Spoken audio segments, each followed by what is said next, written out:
Oi pessoal, eu sou a Adel Bordoni e hoje eu vim contar pra vocês algumas das crônicas que aconteceram quando eu tava lá na Inglaterra como au pair. Pois é, foi uma experiência maravilhosa, mas também teve muito perrengue, porque se não for assim, não tem graça, né? Primeira coisa, gente, não existe o programa de au pair na Inglaterra da maneira como é lá nos Estados Unidos, com visto específico de au pair, agência por trás, leis regulamentadas pelo governo, não tem nada disso, tá? É assim, é uma coisa de boca que você concorda ali com uma família que você vai conhecer em algum site, e é isso. Então, em 2022, tinha acabado de voltar dos Estados Unidos ali, tava naquela, não sei o que faço depois do meu programa de au pair nos Estados Unidos. Então, o que eu decidi? Vou ser au pair de novo. Então, eu fiz o meu cadastro lá no aupairworld.com. É um site onde você se cadastra para ser au pair ou para ser host family. E aí você vai mandar mensagem para as famílias que você achar interessante e eles também mandam para você. Tem que ter muito cuidado se você for entrar nessa, porque lá não vai ter nada assim, tipo, a família tem que pagar um valor mínimo, você só pode trabalhar tantas horas. Porque se até no au pair dos Estados Unidos, que tem toda uma legislação por trás, acontece muita coisa, imagina uma coisa que é só você e eles e é de boca. Então, dito isso, quero dizer que tem muita família que oferece umas coisas absurdas, mas você também só aceita se você quiser. Então não queira. Vamos valorizar a nossa categoria. Não queira, não aceite qualquer coisa. Para vocês terem uma noção, acho que a melhor proposta que eu recebi foi uma família da França para cuidar de 4 crianças 30 horas por semana para ganhar 140 euros semanais. Foi a melhor proposta que eu recebi. E nem foi a que eu aceitei. Bom, então depois de falar com várias, eu conversei com a família com quem eu fechei o primeiro match. Eles moravam muito pertinho do centro de Londres, o que para mim era assim uma super vantagem, porque eu queria muito ficar explorando Londres quando eu tivesse de folga, eu queria fazer vários rolês por lá. A família tinha 5 pessoas, pai, mãe, 3 crianças, um menino de 9, outro menino de 4 e uma bebezinha de 1 ano e um pouquinho, tá? A proposta deles era de 30 horas de trabalho por semana por 120 libras. Thelma, você acabou de falar para valorizar a categoria e você aceitou essa proposta. Foi. Não era de todo ruim, gente, porque realmente comparado com as outras propostas que eu recebi, assim, era uma proposta boa até. Então, fechei com eles, acertamos a data de chegada e eu comprei a minha passagem. Sim, eu que comprei a minha passagem. Algumas raras famílias oferecem para pagar a sua passagem. Eles não ofereceram, eu também não queria que eles comprassem, porque eu fiquei com receio de que se alguma coisa não desse certo, e não deu, eu ia ficar amarrada a eles porque eles tinham pagado esse valor. Então, cheguei na Terra da Rainha em fevereiro de 2022. Eles contrataram um serviço lá para ir me buscar no aeroporto. E assim, gente, vou pular aqui os detalhes de eu cheguei, eles me receberam assim e tal, porque não teve nada de especial e não é relevante para essa história aqui exatamente que eu estou contando, ok? Então vamos pular para a parte em que as coisas começaram a dar errado. Quando foi? Foi já no primeiro dia, porque eu acho que nunca deu certo. Sempre deu errado. Porque várias coisas deram errado em dias diferentes. Então, já nessa primeira semana que eu cheguei, foi exatamente a semana onde começou a guerra lá na Ucrânia, né? E aí, foi uma coisa que impactou muito essa família especificamente, porque a host, ela é da... Como é o nome do país? Estônia. Ela é da Estônia. Então ela estava muito receosa. Segundo ela, tinha muita chance da Rússia invadir o país dela também, porque por ser menor, enfim. Um dia o marido dela fez um comentário de alguma coisa que ele concordava com o presidente da Rússia. Gente, começou uma briga enorme depois desse comentário. Que assim, de ela gritar com ele e rebater e dizer que ele era estúpido, idiota pelas coisas que ele estava dizendo, foi bem pesado. Aquele momento, assim, já de presenciar uma briga entre os dois, que é bem desagradável, bem desconfortável, mas eu fiquei tentando pensar que era uma semana atípica, né? Tava acontecendo isso aí que tava impactando o mundo inteiro e, enfim, ela tava preocupada com os pais, que aquilo ali foi algo incomum, que não era recorrente na casa. Coitada de mim, sabia de nada. Mas foi só a primeira de muitas discussões que eu presenciei naquela casa. Eu acredito que eles não estavam num momento muito bom do casamento deles, então, consequentemente, não seria o momento ideal para eles terem uma pessoa extra morando com eles. Eles discutiam muito. Gente, todos os dias aquele casal discutia por algum motivo, às vezes mais de uma vez no dia. Às vezes era entre eles, às vezes era sobre as crianças, às vezes era sobre a guerra, às vezes era coisa que eu nem sabia o que era. Aquilo tava me despertando alguns gatilhos, assim, me fazendo recordar de algumas coisas que eu tinha vivido na minha infância, em termos de brigas familiares, sabe?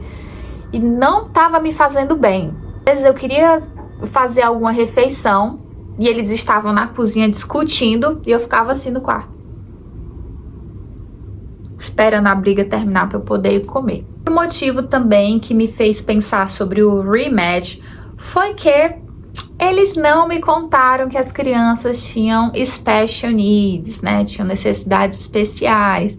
Léo, como assim? Até hoje, assim, eu não sei exatamente o que aquelas crianças têm, porque eu não sou psicóloga, eu não sou médica, eu não sou psiquiatra, eu não posso dar diagnósticos, mas claramente tem alguma coisa, precisa de um diagnóstico médico ali, precisa de um tratamento, um auxílio, uma terapia, não sei.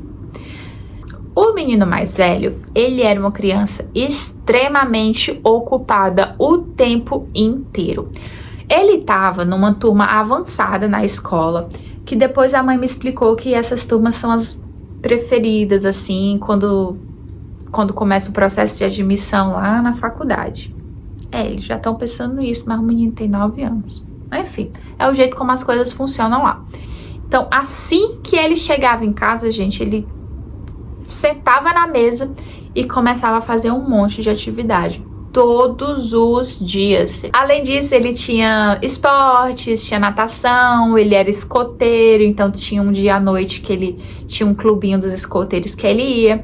O fato é que ele era uma criança extremamente ocupada e, na minha opinião, por conta disso, extremamente estressada. Então ele gritava muito, ele era muito reativo. A maneira como ele reagia, assim, ele gritava muito comigo, ele respondia realmente gritando, ele se desorganizava muito fácil, ele tinha muitos problemas na escola. Todos os dias aquele menino voltava com alguma reclamação da escola, de alguma coisa que ele tinha feito. Aí um dia, quando eu fui buscar ele na escola, ele disse que tinha agredido uma criança porque o pai dele tinha dito que era para ele reagir a si mesmo. E quando eu levei essa fala dele para os pais confirmaram que eles tinham dito isso mesmo, porque segundo eles a criança já tinha sofrido muito bullying na escola por causa do jeito dele, que é justamente esse jeito que eu falo, que você percebe que a criança precisa de uma ajuda médica, tá? Porque ele tem atitudes, tem trejeitos, tem ações que não são esperadas de uma criança. E aí ele sofria bullying por conta disso. Só que os pais, ao invés de procurar ajuda médica para a criança, não sei se eles resolveram ignorar. Eu não sei explicar exatamente o que acontecia. Só que as outras crianças não entendem isso, né? Você é uma criança de 9 anos e vê ali um amigo tendo atitudes esquisitas, incomuns. E aí acontecia o bullying, tá? Era mais ou menos essa situação. Tanto é que Um dia eu tava no parque, eu fui buscar ele na escola, na volta a gente deu uma passadinha no parque, enquanto eu esperava outra criança sair da escola. Tô aqui eu com a bebezinha no balanço, eu vejo aquele monte de mãe vindo pra cima de mim, assim, ó. Você que é a responsável pelo fulano? Eu queria gritar assim, não, nunca nem vi, sei nem quem é, mas não tinha como. Aí elas desesperadas, ele tá brigando ali contra o menino. Gente, ele tava esbufeteando outra criança, e a criança acabando com a raça dele também, assim, ó. Eu gritei o nome dele, fulano! Ele nem aí, ó. Fui lá, separei os dois, ainda levei uns socos dos dois lados enquanto eu separava a briga. Na hora que eu tiro ele do menino que ele tava brigando, ele grita pro menino, eu sei muito bem que o seu pai usa drogas. E eu, usa? Foi uma ou outra de várias situações semelhantes que aconteceram em relação a essa criança mais velha, tá? Aí eu levando ele pra casa, né, eu falei, Oliver, ai droga, falei o nome da criança. Eu queria ter falado, mas enfim. Oliver, por que você fez isso e tal? E aí ele falou, né, que não aguentava mais a maneira como os amigos agiam com ele, que os pais dele tinham falado pra ele agir daquela maneira e que era isso. E aí ele falou, por favor, não conta pra minha mãe o que aconteceu. Miss Del, que me chamava assim, eu vou chegar em casa e vou fazer um monte de lição de casa, a minha vida é essa, eu só faço lição o dia inteiro, senão a minha mãe vai gritar muito comigo. Eu queria que a minha vida fosse brincar um pouco também. Gente, ele fez um desabafo, tadinho, ele chorava um monte enquanto ele dizia isso. Chegando em casa, contei pra mãe dele, eu tinha que contar, não tinha o que fazer. E aí ele falou pra ela que ele queria ter mais tempo de relaxar e de brincar. E aí ela falou assim pra ele, você quer ter tempo de relaxar? Desde que eu me tornei mãe, eu não tenho tempo pra nada. Tudo que eu faço é cuidar de vocês e cozinhar. E aí ele respondeu assim pra ela, isso não é problema meu, porque eu não pedi pra nascer. Eu é isso tudo, gente. A bebezinha não se acostumava comigo, tá? Porque ela era uma bebê nascida ali na pandemia, então ela estava muito acostumada a ter os pais com ela em casa, a mãe o tempo inteiro. Então, para ela se acostumar com outra pessoa cuidando dela e não ter a mãezinha com ela, tava muito difícil, o que eu entendia. Só que a mãe dela não ajudava também, né? Quando a menina chorava, ela trabalhava, ficava no home office dela lá em cima. Quando a menina chorava, ela aparecia. E isso aí não facilitava a minha vida em nada, porque naquele ritmo a criança não ia se acostumar comigo nunca. Isso aí também foi assim, me irritando, tipo, não, isso aqui não vai dar. Mas ao mesmo tempo eu queria dar tempo pra ver se mudava, se ela se adaptava comigo, se a mãe dela ia ter uma atitude diferente. Plus, o menino do meio, gente, ele... Mais uma vez, eu não vou aqui trazer nenhum diagnóstico, mas eu vou contar um pouquinho de como é que ele era. Muitas vezes ele parecia não entender o que era dito pra ele, tá? Não entender comandos ou quando algo era dito pra ele. Parecia assim que ele não assimilava. Além disso, ele era muito... Ele tinha uma expressão corporal muito forte o tempo todo. Ele voltar da escola, ele só queria se fosse na bicicleta dele, aquelas bicicletas que a criança vai só empurrando com os pés, assim. E era muito difícil pra mim isso, porque eu tinha a bebê no carrinho, eu tinha que estar de olho nele na bicicleta e ele ia muito, muito rápido assim na frente e do lado já era uma avenida super movimentada. Então aquilo ali pra mim tava me dando muita ansiedade todos os dias, porque eu morria de medo daquele menino ser atropelado, de acontecer qualquer coisa. Inclusive teve um dia que os pais esqueceram de deixar a bicicleta lá e eles... Ficou que nem uma árvore enraizada no lugar, não saiu do lugar. Eu tive que ligar pra mãe dele e ela veio buscar ele de carro, senão ele não ia sair dali. Todos os dias, gente, quando eu ia buscar esse menino na escola, eu já ficava angustiada de todas as possibilidades que poderiam acontecer com essa criança. Ah, tem mais um detalhezinho que no começo não parecia que ia ser uma grande coisa, mas depois se tornou realmente algo muito pesado assim pra mim. O pai ele era alérgico a glúten. Mas não é uma alergiazinha assim que dá uma dorzinha de barriga. Não, ele era doente mesmo em relação a glúten. A ponto, dependendo da contaminação que ele tivesse, ele poderia ser até internado, que já tinha acontecido, inclusive. Por exemplo, qual que era o nível assim? Já vou lhe dizer. Se a gente pegasse em pão que tinha glúten e a mão fosse em qualquer coisa, na geladeira, na mesa ou em algum copo, e ele tocasse também, aquilo ali já fazia uma leve contaminação com ele, que se acumulado nos dias, poderia acontecer dele adoecer. Então, o que a gente tinha que fazer na casa? Tudo que a gente pegasse que tinha glúten, imediatamente depois a gente tinha que lavar as mãos. Um saco, porque para tomar um café da manhã demorava uma meia hora. Porque abria o saco de pão, passava manteiga. Não, peraí. Abria o saco de pão, lavava a mão para poder pegar na manteiga. Tirei a manteiga, passei no pão. Aí toquei o pão de novo, lava a mão de novo para poder fazer o café. Gente, era um lava-lava de mão tão grande. Às vezes eu esquecia se eu tinha lavado a mão, aí eu saía lavando tudo que eu tinha tocado. E era cansativo, era estressante, como eu falei no começo, não parecia que ia ser uma grande coisa, mas depois aquilo ali foi enchendo o saco de uma maneira também. E eu não podia fazer um bolo, porque tinha farinha sem glúten, mas não é a mesma coisa fazer bolo sem glúten, pelo menos pra mim não é. Fora que tinha que sempre estar trocando a roupa das crianças, porque quando ele chegasse do trabalho, que fosse abraçar, fosse colocar a criança no colo, se tivesse farelo de qualquer coisa, de biscoito, de qualquer coisa que fosse na roupa da criança, ia entrar em contato com ele e ia ser uma contaminação leve, que a longo prazo podia deixar ele doente. Gente, era um troca-troca de roupa também para deixar aquelas crianças limpas. Eu fico cansada só de lembrar. Voltando à questão das brigas lá da mãe com as crianças, ela era muito nervosa com eles, gritava muito com eles. Teve um dia que eu tava passando roupa, sim, tem esse detalhe, tá? Eu passava a roupa também. Não que isso seja um grande problema, porque era parte do trabalho. Mas o uniforme do menino mais velho tinha que estar sempre bem alinhado no ferro, tá? Porque as crianças lá na Inglaterra, eles vão para a escola, o uniforme parece que eles estão indo assim para um tribunal. E ele tinha um uniforme para cada dia na semana, então sempre tinha muita roupa para passar. Dia eu tava passando roupa, o menino do meio tava elétrico lá para cima e para baixo, derrubando as coisas. A mãe dele pegou ele aqui, ó.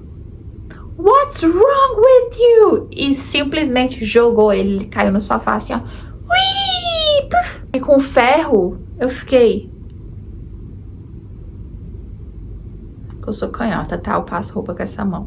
Tava ali mais ou menos com quase um mês. Eu decidi que eu não ia ficar. E aí, gente, eu ensaiei muito como é que ia ser essa conversa, como é que eu ia abordar eles, o que eu ia dizer.